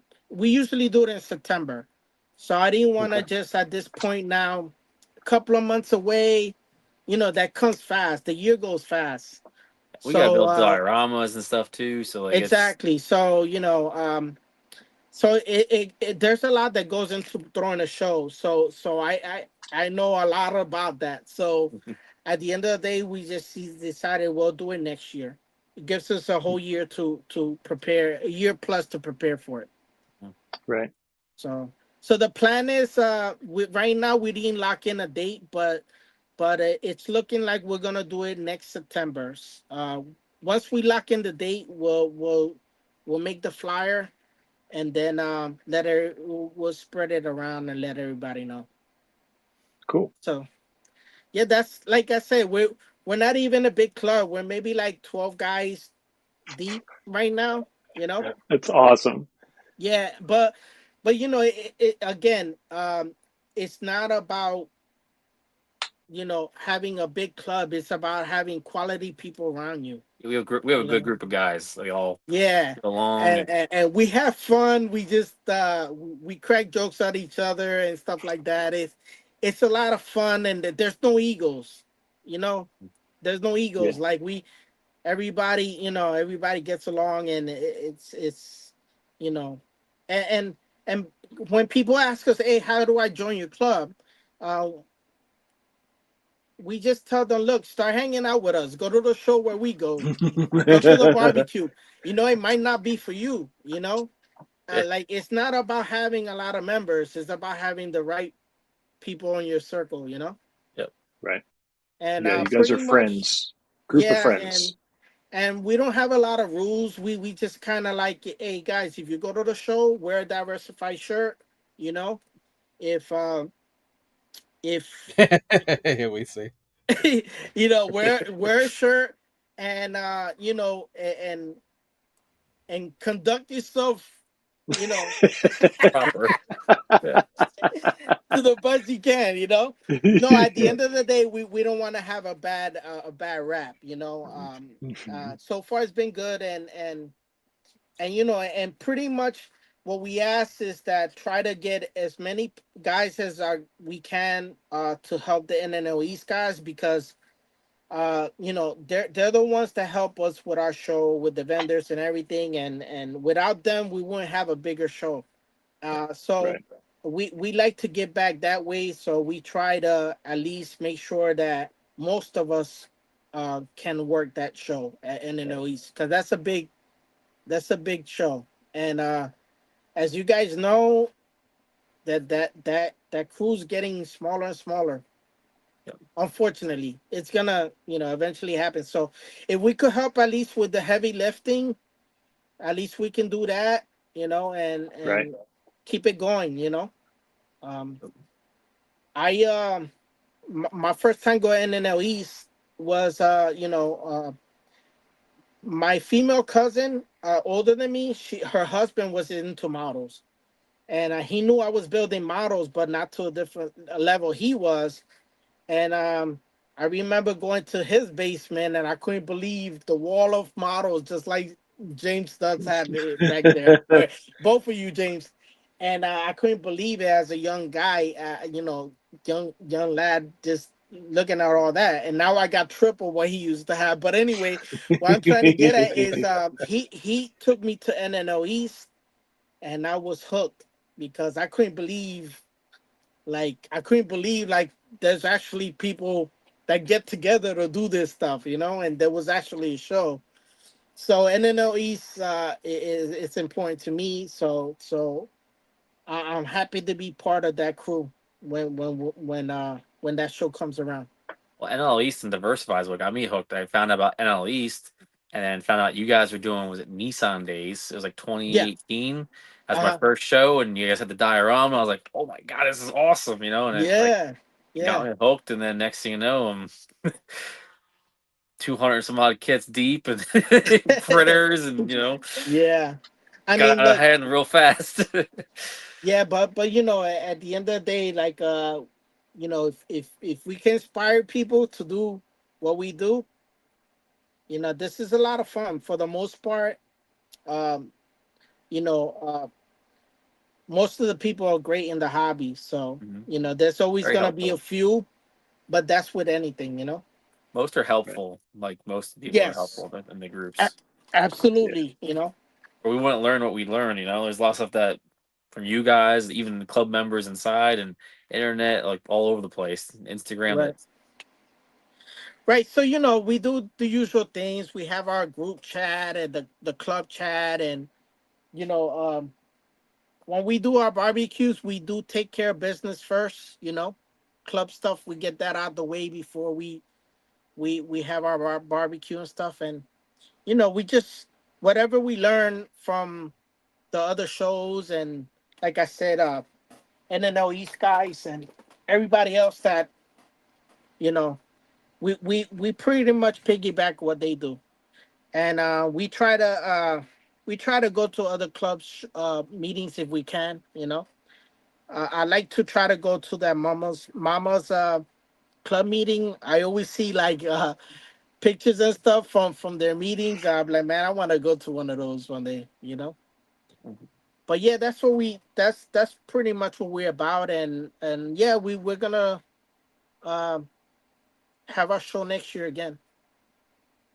When I got to know Ryan and he and I were chatting on Messenger, your name came up somehow. I can't remember how. And Uh-huh. he's like, "Oh yeah, I know George." And I said, "You need to tell him to get the diorama back out at NNL East because Yeah. that was always one of the things I enjoyed was the theme days Uh-huh. at NNL East. Right, Whether right, or not you guys did another show, that whatever, that's your own business. But I wanted the right, diorama back. I got you guys are building a new diorama for the upcoming right, show.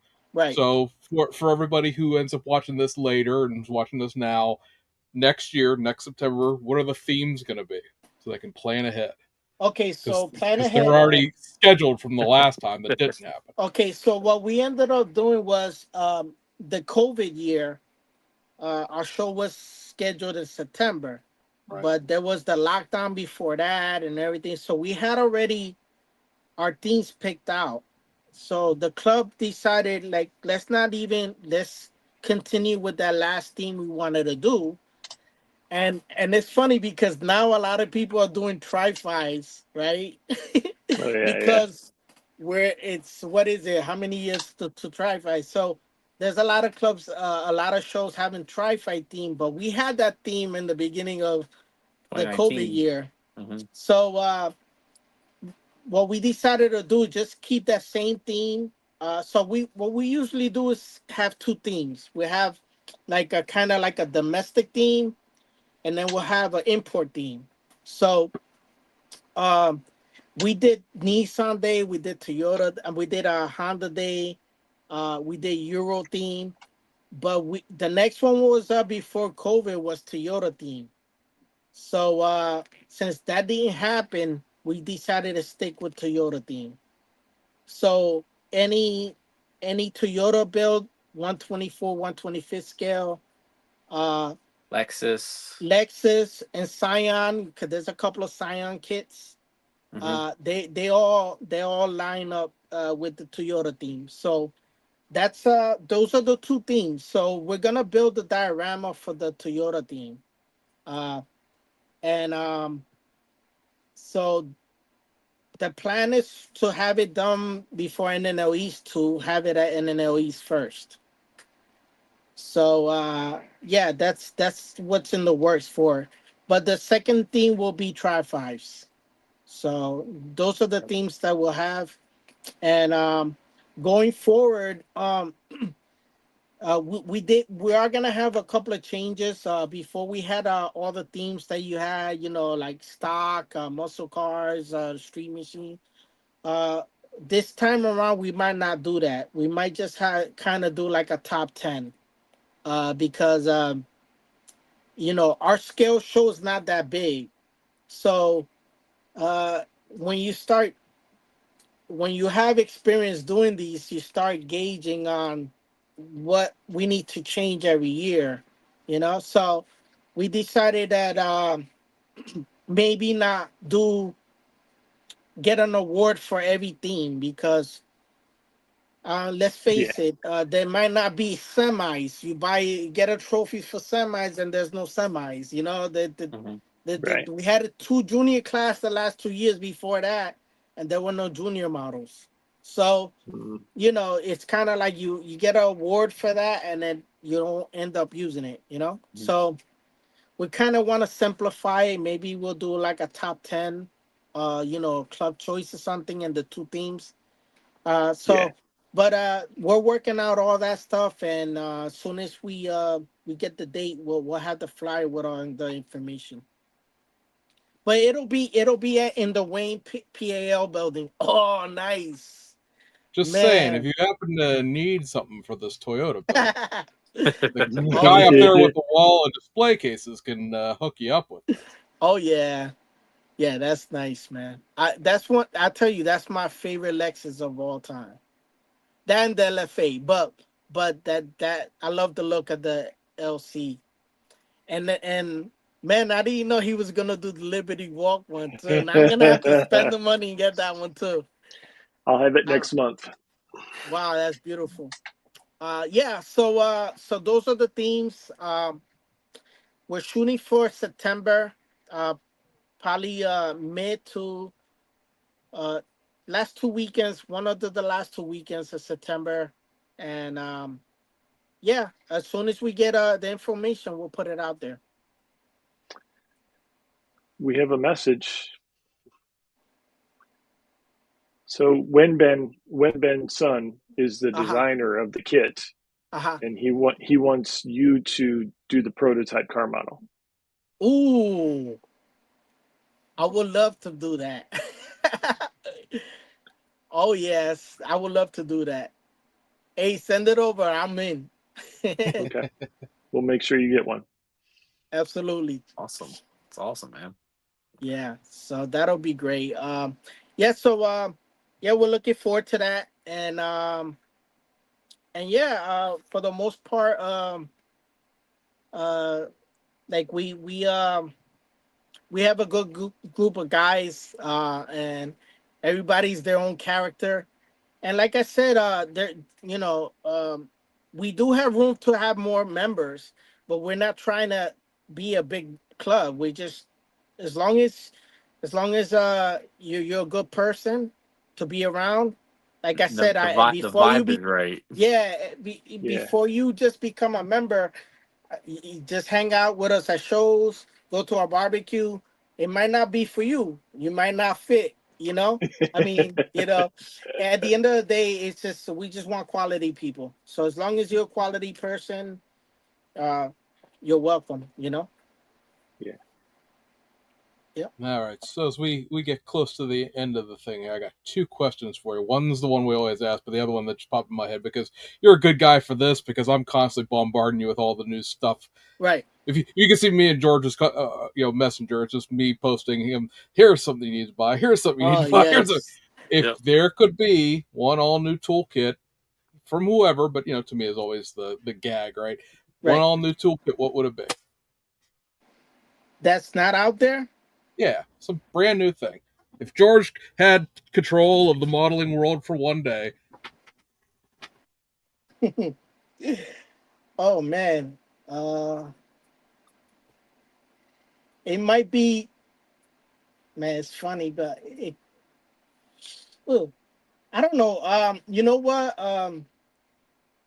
There's so many that I would like to see out there, but maybe like a Toyota pickup, uh, whatever year that the one from that Marty had at Oh, Back to the Future. Yeah. yes.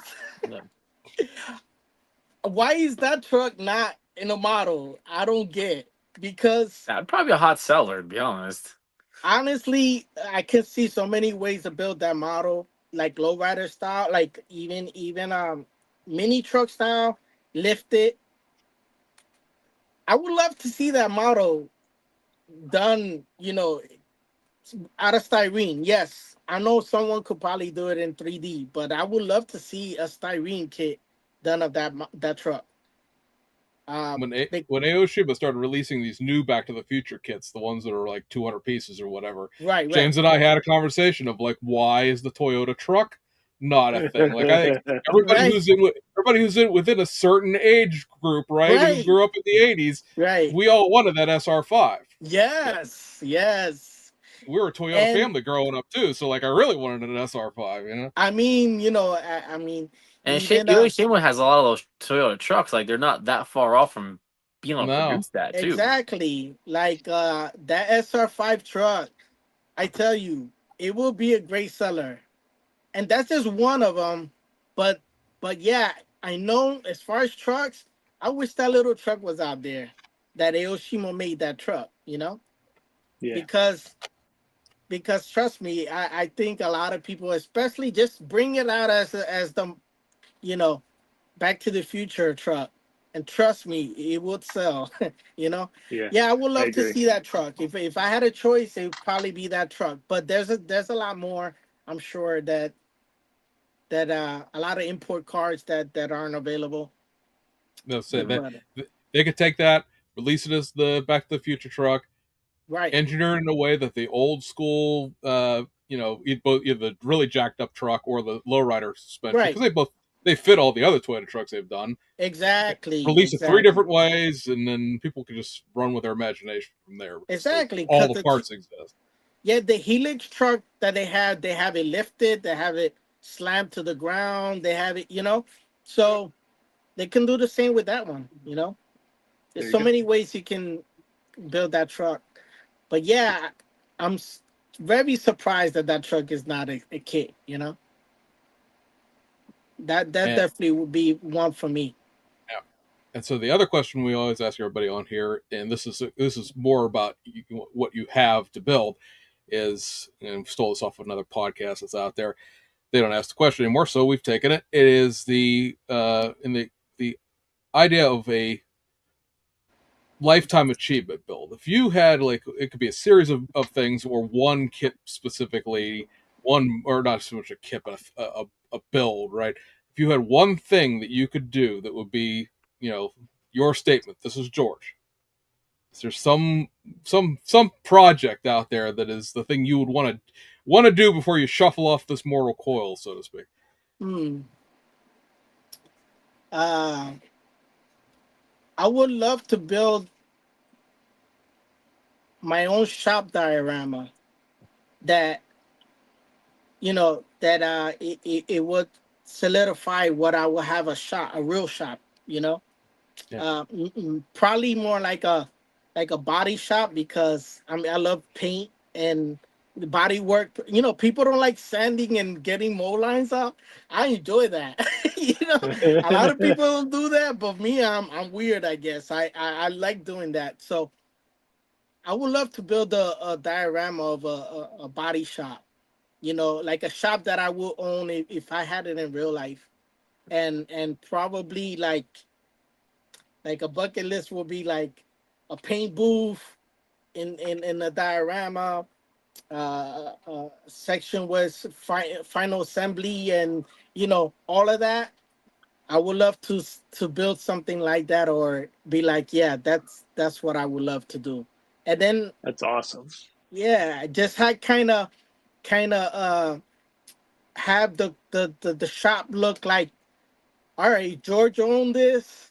What stage would it be? And then I will you know, have them at different stages. How one in full metal, one rusted out that just got in the shop, and one just coming out the paint booth with everything masked off, everything else.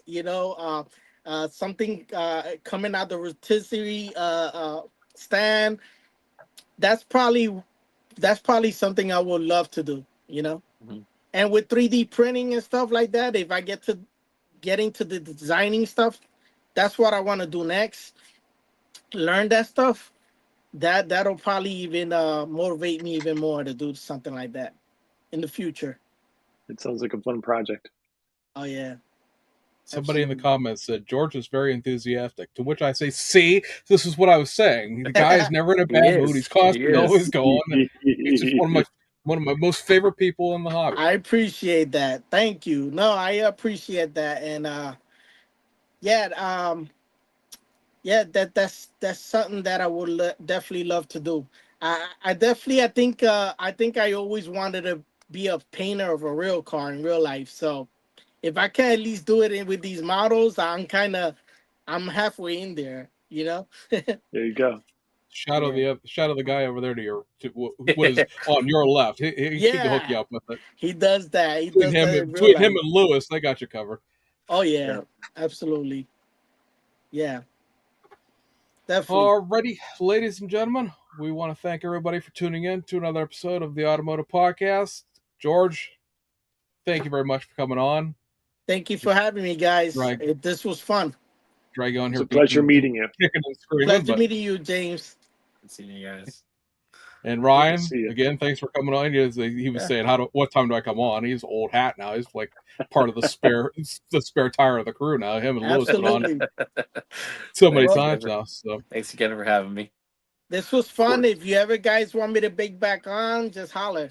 If I'm oh yeah, available, I'm here. oh yeah, we'll for sure get you back on for the show. You know, next year for sure. We'll get you back on with everybody before we go to NL East next year, because we get Ryan and Lewis and Marcos and everybody on. We have a big pregame for the show and Nice. talk Sounds about good. coming on. So everybody, we hope you have a good night. Stick around. We'll be here after we get off. And yeah, thank you for joining us, and we'll see you guys on the other side. Good night, guys. All right. Good night.